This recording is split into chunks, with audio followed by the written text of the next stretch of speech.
Bien, bueno, entonces vamos a continuar con el doctor Juan Camilo Ospina. Juan Camilo Ospina, él es jefe de urología en la Clínica del Country y en la Clínica de la Colina, aquí en Bogotá. Es urólogo oncólogo en la Clínica de Reina Sofía y realizó su estudio de urología oncológica en el Instituto Europeo de Oncología y es urólogo de la Universidad del Bosque.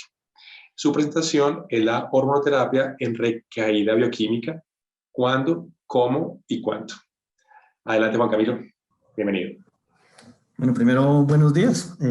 Agradezco la invitación de la ACRO.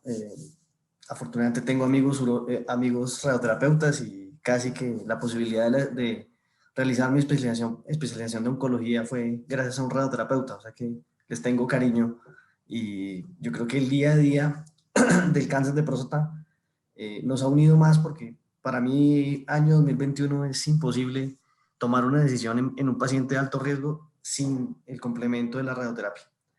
El manejo actual del cáncer de próstata tiene para mí que ser complementado entre varias especialidades y una decisión en conjunto seguramente aumenta los niveles de supervivencia y de enfermedades libres de progresión.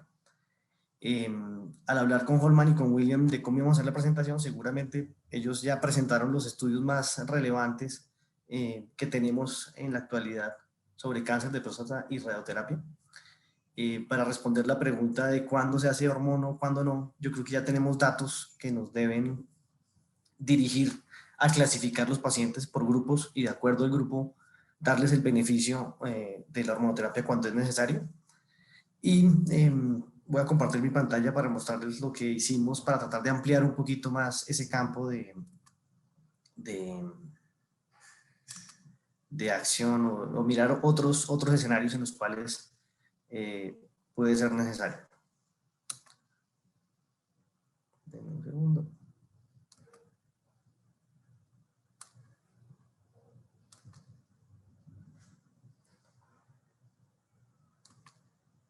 ¿Están viendo mi pantalla? Sí, sí, correcto, se ve bien. Tengo estos conflictos de interés, ya sea por asesorías, por charlas o por invitaciones a congreso. Dividí la charla, obviamente después de lo que habló el doctor William y el doctor Holman, en otros tópicos que yo creo que nos están cambiando mucho en estos años. Tenemos nuevas tecnologías tanto de diagnóstico como de tratamiento y empecemos con la definición de PSA persistente. Obviamente conocemos que el PSA persistente, por lo menos año 2021, es el paciente operado de prostatectomía radical que no logra un nadir adecuado y que este nadir está mayor de 0.1 a las 4 a 8 semanas después de la cirugía. Estos pacientes tienen, como ya lo nombró el doctor Horman, 4 veces más probabilidad de hacer metástasis y tiene una disminución de la supervivencia global a 10 años que pasa de 80 a 63%. Si vemos estudios también, como ven en la parte derecha de la pantalla, este estudio del doctor Kinnick, en el cual afecta también la persistencia del PSA a los resultados oncológicos, siendo muy diferentes en cuanto a la aparición de metástasis y la aparición y la sobrevida a cáncer específica. La duda es si, por ejemplo, hay un trabajo del doctor Moreira en el cual él dice que la persistencia es el paciente que no llegue a antígenos menores de 0.03, porque tienen más riesgo de metástasis. Esos datos ya son muy bajitos y aunque tenemos PSA muy sensibles que podemos hacer en nuestra vida diaria, por ahora seguimos con ese 0.1. La duda es el paciente entre 0.1 y 0.2 que persiste. A 5 años, el 50% de esos pacientes puede estar sin progresión de la enfermedad. Esa progresión seguramente es combinado con pacientes de bajo riesgo y que no tengan una duplicación en menos de 6 meses.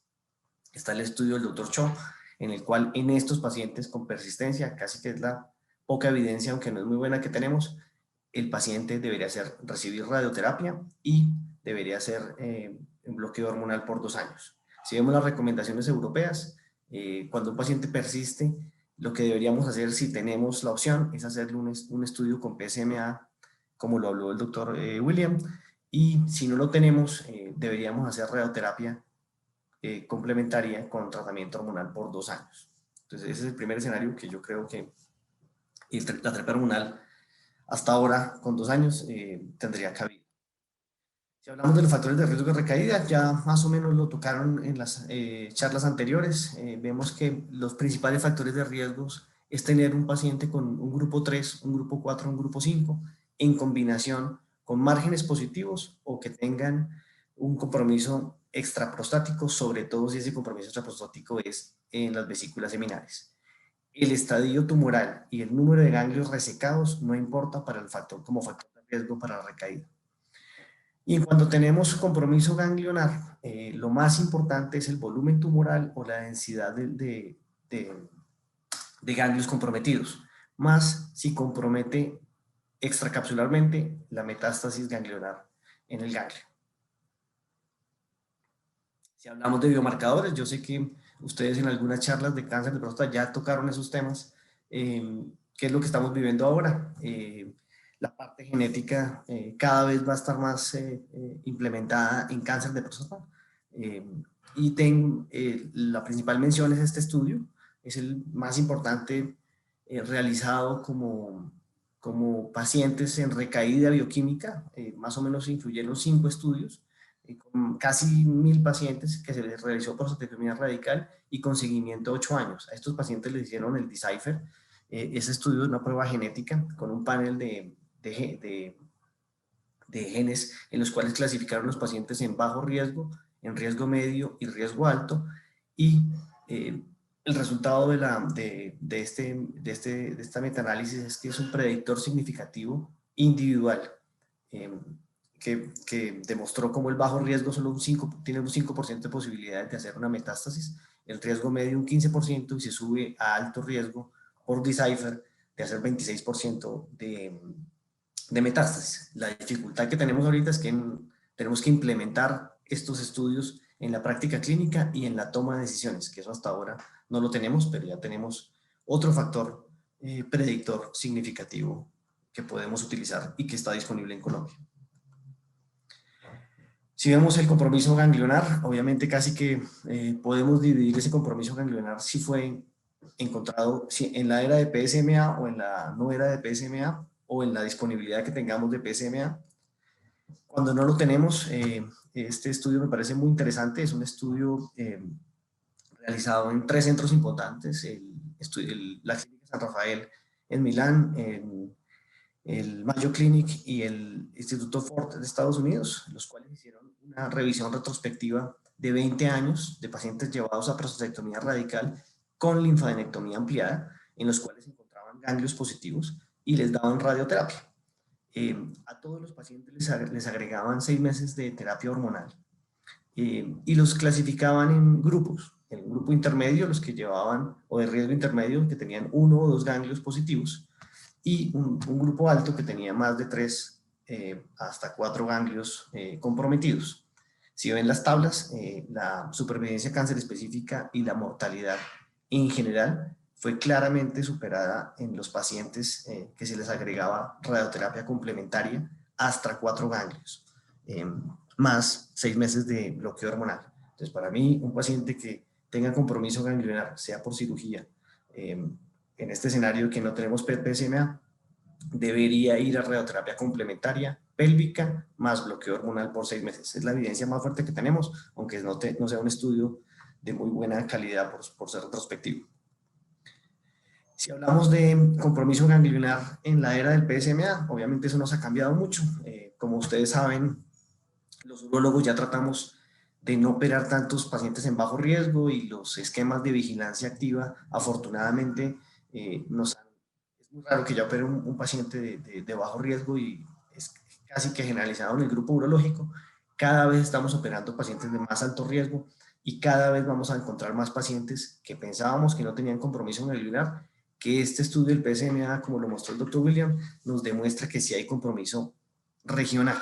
En este compromiso regional, obviamente tenemos varias posibilidades. Está este estudio multicéntrico de 6 centros, 5 europeos y 1 americano, en que no utilizan el PSMA, pero tenían colina y fluoretilcolina. ¿Qué les hacían estos pacientes? Le hacían tratamiento a la metástasis, fueran N1 y un 5% tenían compromiso retroperitoneal. Compararon esos 263 pacientes versus 1816 pacientes que no tenían compromiso ganglionar y la supervivencia de cáncer específica mejoró 98.6 versus 95%. Esto es sin PET-PSMA, o sea, con estudios de medicina nuclear menos sensibles que el PET-PSMA que tenemos ahorita. Este estudio, obviamente, es un metaanálisis de 30 estudios en los cuales el doctor William también lo mostró en su presentación. Eran 5.000 pacientes, de los cuales, sea prequirúrgico como pacientes de alto riesgo o sea posquirúrgico por recaída bioquímica, encontraban un 38% de compromiso ganglionar y un 13% de metástasis extrapélvicas. O sea, ven que casi 40% de los pacientes que tenían características de mal pronóstico o que tenían una recaída bioquímica podían tener compromiso regional. Obviamente, lo que decía el doctor William también lo comparte este artículo, que la sensibilidad es del 75%, cuando vemos que gammagrafía y TAC es lo que utilizábamos, o que lo que utilizábamos generalmente de forma regular, no llega al 40%, y la especificidad es del 99%. O sea, si yo tengo una captación por PSMA, tengo un 99% de posibilidades de que eso sea compromiso de cáncer de próstata. Otros estudios, un poquito más, un poquito diferente, con PET y PSMA, en el cual utilizaban PET-PSMA o PET-colina, encontraron 27 estudios y le hacían linfadenectomía de salvamento. Si encontraban lesiones sospechosas regionalmente o extraperitoneales, les hacían linfadenectomía radical pélvica o retroperitoneal, encontrando que podían tener una respuesta hallada por estos estudios de PET-colina o PET-PSMA, encontraron que tenía una respuesta bioquímica que iba de 13 a 79% y que a 2 años podía ir de 23 a 64% versus 6 a 31% a 5 años. Otra pregunta, ¿qué tipo de terapia hormonal podemos utilizar? Obviamente, el primer estudio que demostró el beneficio de un complemento con la terapia hormonal fue con bicalutamida. Desafortunadamente no tenemos estudios cabeza a cabeza que nos comparen cuál terapia hormonal es mejor. Lo que sí sabemos es que posiblemente los antiandrógenos como la bicalutamida o más la flutamida, que tiene más efectos secundarios, tiene un efecto menor que la castración quirúrgica o los análogos o antagonistas LH-RH. Obviamente, tenemos que recomendar, como lo decíamos, clasificar los pacientes, y ese paciente que tiene un riesgo intermedio, un riesgo alto, yo soy partidario de darle un bloqueo por 6 meses al riesgo intermedio y a un riesgo alto por 2 años por lo menos. ¿Qué hay que tener en cuenta? Obviamente que tienen un poquito más de riesgo cardiovascular cuando pasan 6 meses de bloqueo, que hay que tener, muy importante que tengan, si tienen un antecedente de ACV, pensar más de 2 veces en empezar ese bloqueo. Y como siempre, el grupo de riesgo y el tiempo de doblaje del PSA son casi que los factores más importantes para determinar si vamos a tener un beneficio o no de este bloqueo. Si hablamos obviamente, de los antiandrógenos no esteroideos, vemos como una revisión de Cochrane nos demostró que son menos efectivos para la supervivencia celular, para la progresión, para el fracaso del tratamiento, para el retiro del tratamiento del paciente. El único escenario que yo veo para un bloqueo con antiandrógenos no esteroideos como bicalutamida es ese paciente que de pronto quiero preservarle el deseo sexual y la función eréctil, advirtiéndole los efectos secundarios, sobre todo la ginecomastia, como más importante.